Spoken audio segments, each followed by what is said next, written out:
Hello, good afternoon. Right.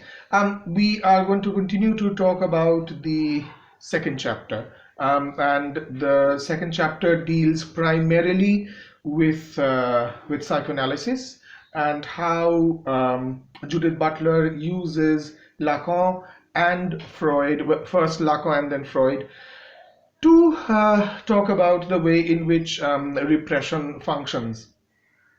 Now, before she talks about Lacan and Freud, she spends a little bit of time talking about Joan Riviere. I'm not going to spend too much time talking about her. Very, very quickly, Joan Riviere is talking about masquerade.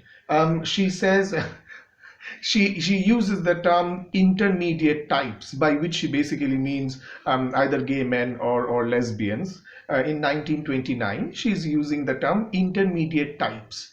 Okay, she says that the intermediate types hide behind masks.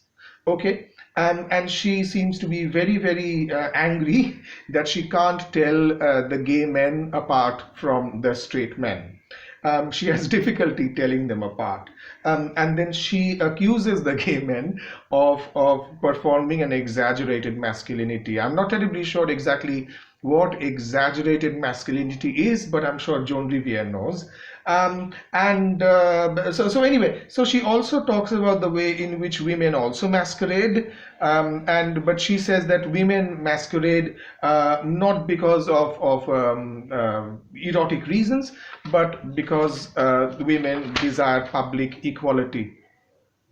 But then she ultimately goes on to admit that there is nothing different between radical, genuine womanliness and masquerade.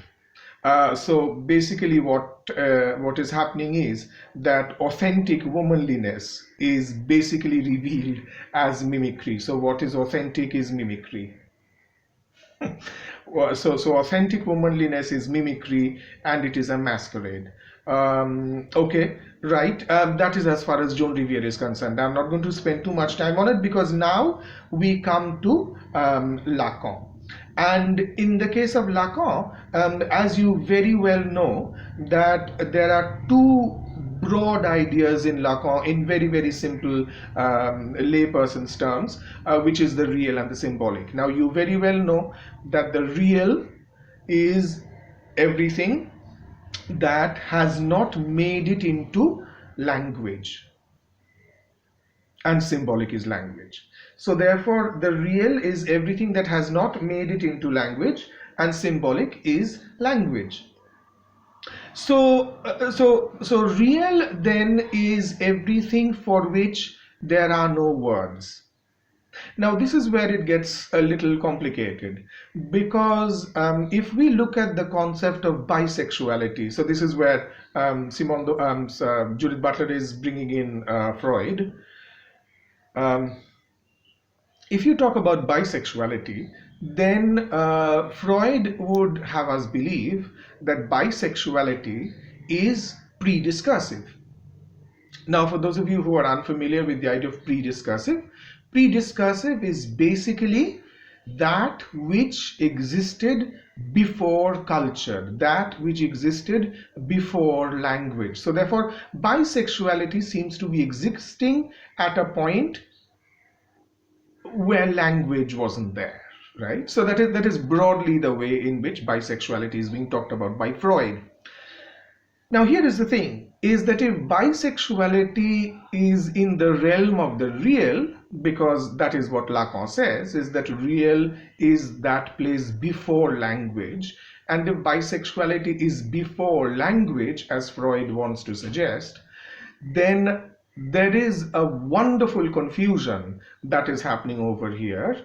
And it's not a post-structuralist confusion, it's a very patriarchal confusion that's happening, which is that the real and the symbolic are being completely messed up. In the sense that if you're saying that bisexuality is there in the realm of the real, well, how is that possible? Because bisexuality is a term, it's a word. And also, bisexuality supposedly consists of heterosexuality and homosexuality. Heterosexuality is a term, homosexuality is a term. So therefore, how can you say that there are terms to describe what is there before terms existed. How is that possible? So Judith Butler identifies a confusion when we are talking about bisexuality. And she goes on to say that what is really happening, therefore, is that in some sense, the symbolic is taking on, as it were, the appearance of the real. So it is almost as though words are taking on an appearance as if they existed before culture, right? Which is what most people would say when you ask a homophobic person, they are going to say, yes, but I mean, people were always heterosexual. People were always heterosexual. That is what it was, since time immemorial. The people have only become homosexual since yesterday. But before yesterday, people were all heterosexual, right? So that is what most homophobic people would believe, as if something that is new is automatically bad. Anyway, that's a different argument that I'm not going to go into. But anyway, broadly, that's what it is. And Judith Butler says that, if you're going to use the symbolic, but if you're going to talk about the symbolic as if it is prediscursive, then the symbolic is becoming something like God, in the sense that we create God and then we say we are powerless before God. Well, we are not powerless before God because we are powerful enough to create God in the first place. So we create God and then we say, well, what can I do? God says it. Really? Is it God saying it, or is it you saying it pretending to be God? Anyway, so we then move on to the way in which heterosexuality is constructed. And this is where we are talked about two levels of repression that happen. One is melancholy and the other is mourning. So we are now going to talk about what is melancholy and what is mourning. Now, in order to do that, I have managed to create some kind of a diagram. I'm going to hold this diagram up to you, and you can actually pause the video at this moment and you can take a screenshot of the diagram, or you can draw it for yourself, because I'll be using this diagram to explain what is mourning and what is melancholy and how they are shaping our heterosexual identity. So I'm going to hold up the diagram to you right now for you all to see.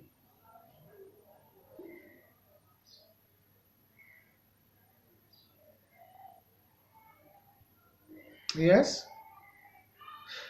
So I want you to take a good look at the diagram and then keep the diagram with you, because in the next video we shall be spending the large part of the video just explaining the diagram, because with this diagram it is going to become easier for us to understand exactly how mourning is working and how melancholy is working. So I'm going to pause this video, I'm going to stop this video and continue in the next one.